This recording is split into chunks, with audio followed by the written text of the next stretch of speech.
Hello guys, आपका स्वागत है मेरे यूट्यूब चैनल गरिमा हिंदी एजुकेशन में। हम जो टॉपिक पढ़ रहे हैं वो है हमारा छायावादी युग। छायावादी युग से पहले हमने जो पढ़ा था वो था हमारा द्विवेदी युग, उससे पहले भारतेंदु युग। ये सभी युग जो आते हैं वो आते हैं आधुनिक युग के अंतर्गत। छायावादी युग के बाद जो आता है वो आता है प्रगतिवाद। इसके बाद आज हमारा जो है छायावाद का लास्ट क्लास है। कल से हम प्रगतिवाद टॉपिक पे क्वेश्चन हल करेंगे। आज का हमारा पहला क्वेश्चन है, उत्तराखंड के किस कवि को छायावाद और प्रगतिवाद के संधि स्थल का कवि कहा जाता है? मंगलेश डबराल, तारा पांडे, चंद्र कुंवर बरतवाल या सुमित्रा नंदन पंत। तो देखिए, उत्तराखंड के कवि सुमित्रा नंदन पंत को ही, किसको? सुमित्रा नंदन पंत। सुमित्रा नंदन पंत को ही हिंदी साहित्य में छायावाद और प्रगतिवाद के संधि स्थल का कवि कहा जाता है। क्यों?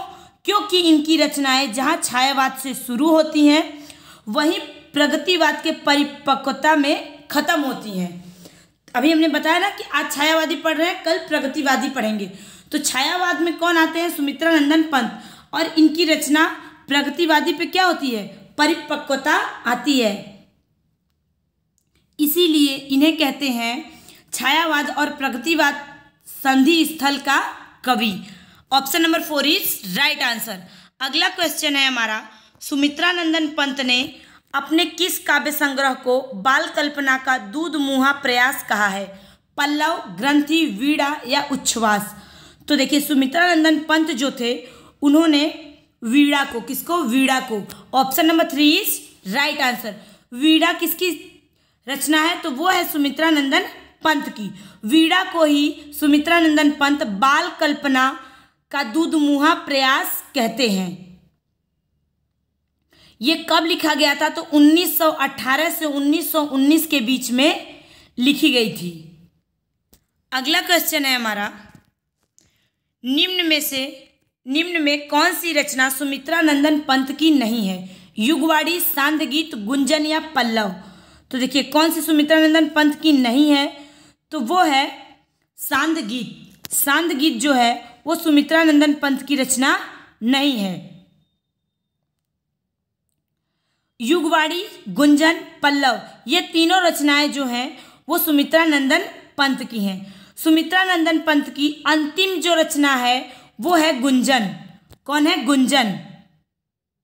और जो सबसे प्रथम है वो हमने कल ही बताया था कि वो है गिरजे की घंटा। Option number 2 is right answer. अगला क्वेश्चन है, निम्नलिखित पुस्तकों में से किसकी भूमिका को छायावाद का घोषणा पत्र कहा जाता है? अनामिका, पल्लव, परिमल या कामायनी। तो देखिए, सुमित्रा नंदन पंत के पल्लव की भूमिका, किसकी? पल्लव की भूमिका को छायावाद का घोषणा पत्र स्वीकार किया जाता है। Option number 2 is right answer. Kamayani किसकी रचना है? तो जयशंकर प्रसाद की रचना है। अगला क्वेश्चन है, निम्नलिखित में से कौन सी रचना महाकाव्य नहीं है? कामायनी, प्रिय प्रवास, साकेत या पल्लव। तो कौन सी रचना नहीं है, महाकाव्य नहीं है? तो वो है पल्लव। पल्लव महाकाव्य नहीं है, ये काव्य ग्रंथ है। क्या है? काव्य ग्रंथ है। ऑप्शन नंबर क्या हो जाएगा? 4 इज राइट आंसर। कामायनी जो है जयशंकर प्रसाद द्वारा लिखा गया महाकाव्य है। और साकेत जो है वो मैथिली शरण गुप्त द्वारा लिखा गया महाकाव्य है। प्रिय प्रवास किसका महाकाव्य है? तो वो है अयोध्या सिंह उपाध्याय हरि औध की रचना। अगला क्वेश्चन है हमारा, हिंदी साहित्य में महाप्राण किस कवि के लिए प्रयुक्त होता है? बहुत ही अच्छा क्वेश्चन है और बहुत ही बार पूछा गया भी ये क्वेश्चन है। तो हिंदी साहित्य में महाप्राण किस कवि के लिए प्रयुक्त होता है? तो महाप्राण जो प्रयुक्त होता है वो होता है निराला के लिए। किसके लिए? निराला के लिए। इनका पूरा नाम है सूर्यकांत त्रिपाठी निराला। हिंदी साहित्य में महाप्राण सूर्यकांत त्रिपाठी निराला के लिए प्रयुक्त होता है। क्यों? क्योंकि निराला ने अपने काव्य ग्रंथ में महाप्राण वर्णों का भरपूर प्रयोग किया था। अगला क्वेश्चन है, गीता कुंज नामक काव्य संग्रह किस कवि की रचना है? निराला, पंत, महादेवी वर्मा या प्रसाद? तो गीता कुंज नामक काव्य संग्रह किस कवि की है? तो वो है निराला की। किसकी? निराला की। Option number first is right answer. गीत कुंज क्या है? एक काव्य संकलन है। क्या है? काव्य संकलन है। किसका? सूर्यकांत त्रिपाठी निराला की। अगला क्वेश्चन है, पेट पीठ दोनों मिलकर हैं एक, चल रहा लकुटिया टेक। इन पंक्तियों में क्या व्यक्त की गई है? अंधरूढ़ी की प्रतिक्रिया, पूंजीपतियों के प्रति घृणा, भिक्षुक वर्ग की दैनिक स्थिति या फिर शोषक वर्ग की मनोवृत्ति। तो देखिए, सबसे पहले हमें ये जानना है कि ये कविता या लिखी किसने थी। तो ये कविता लिखे हैं सूर्यकांत त्रिपाठी निराला, जिसका शीर्षक है भिक्षुक। क्या है? भिक्षुक। इसमें भिक्षुक वर्ग की दैनिक स्थितियां व्यक्त की गई हैं। लिखा है ना, पेट पीठ दोनों मिलकर हैं एक, चल रहा लकुटिया टेक। ये भिक्षुक वर्ग की दैनिक स्थिति को क्या करती है? उद्गारित करती है या व्यक्त करती है। अगला क्वेश्चन है, निराला का जन्म कहाँ हुआ था? उत्तर प्रदेश, उड़ीसा, बंगाल या बिहार? तो देखिए, निराला जो थे स्वच्छंदवादी या स्वच्छंदतावादी विचारधारा के कवि थे, जिनका जन्म 21 फरवरी, कब? 21 फरवरी 1896 में। कब? 1896 में। कहाँ हुआ था? मेदिनीपुर नामक ग्राम में हुआ था और बंगाल में हुआ था। Option number 3 is right answer. इनके पिता का नाम राम सहाय त्रिपाठी और इनकी पत्नी का नाम मनोरमा देवी था। अगला क्वेश्चन है, साहित्यिक क्षेत्र में सर्वाधिक विरोध किसका हुआ था? प्रसाद, निराला, दिनकर या हरिऔध? तो देखिए, साहित्यिक क्षेत्र में सर्वाधिक विरोध जो हुआ था वो हुआ था निराला का। किसका? निराला का। निराला को केवल व्यक्ति के रूप में ही परिस्थितियों का तीव्र विरोध नहीं सहना पड़ा था, परंतु उन्होंने कवि रूप में भी, यानी कि कवि बनने के बाद भी उन्हें बहुत सारी विरोध या फिर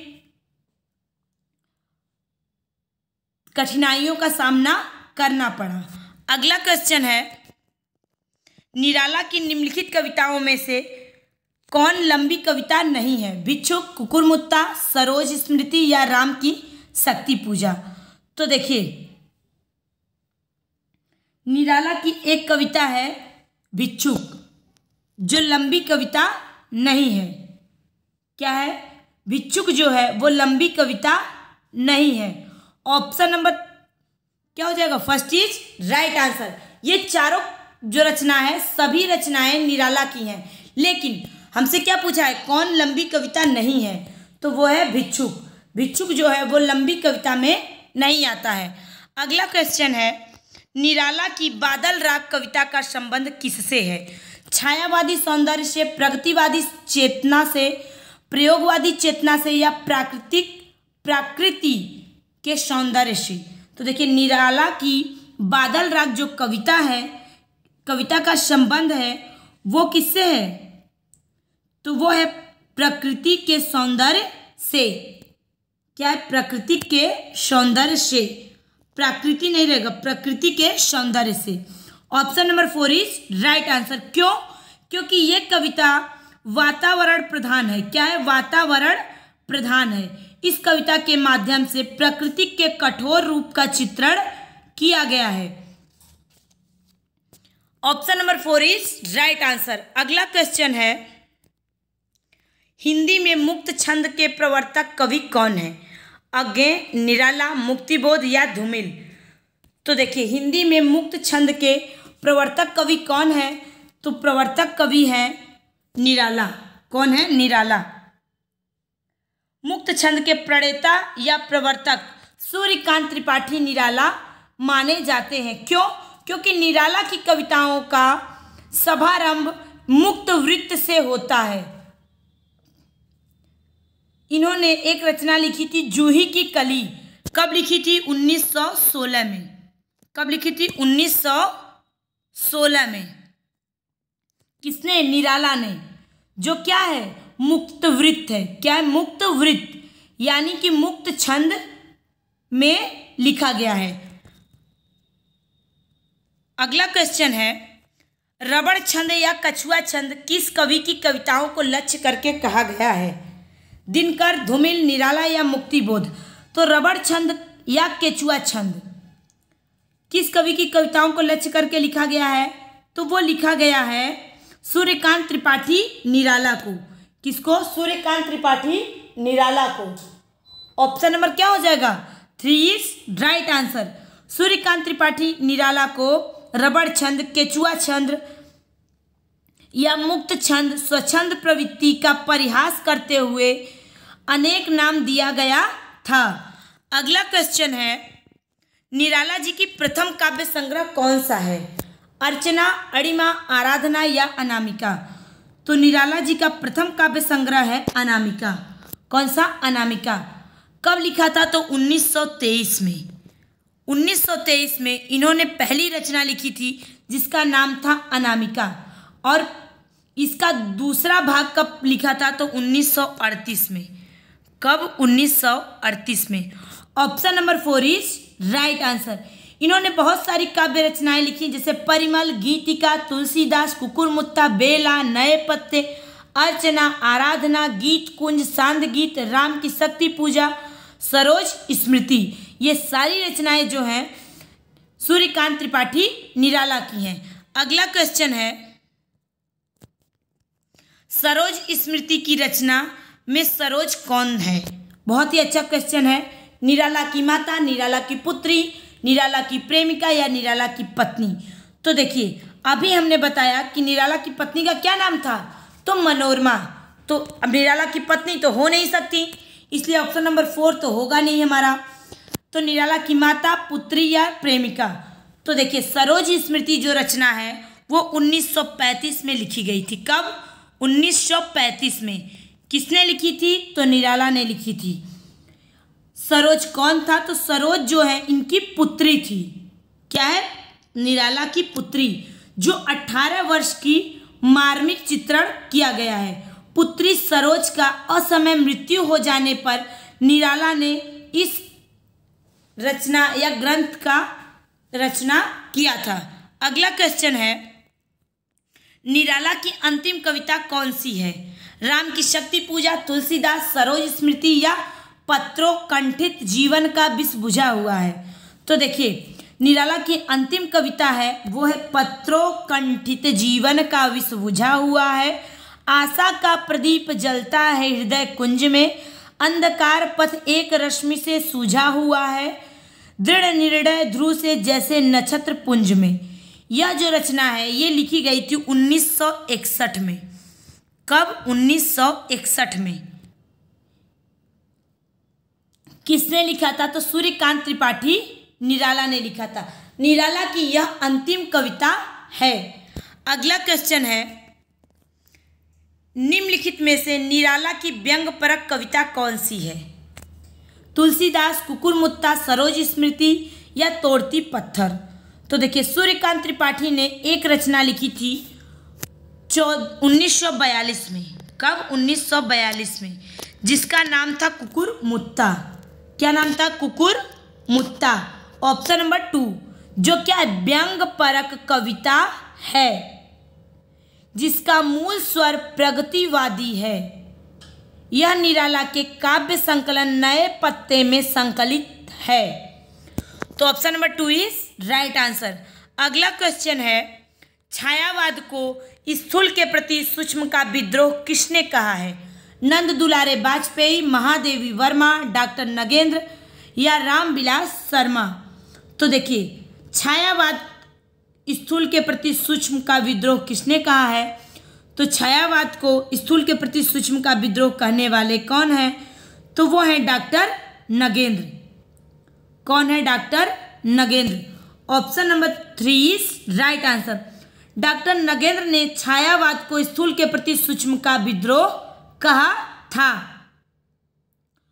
अगला क्वेश्चन है, फेंट समाटा। क्या है? फेंट समाटा का संबंध हिंदी के किस काव्यांदोलन से जोड़ा गया है? तो देखिए, प्रगतिवाद, छायावाद, प्रयोगवाद या नई कविता। तो देखिए, फेंट समाटा का संबंध हिंदी साहित्य के छायावाद काव्यांदोलन से जोड़ा गया है। किससे? छायावाद।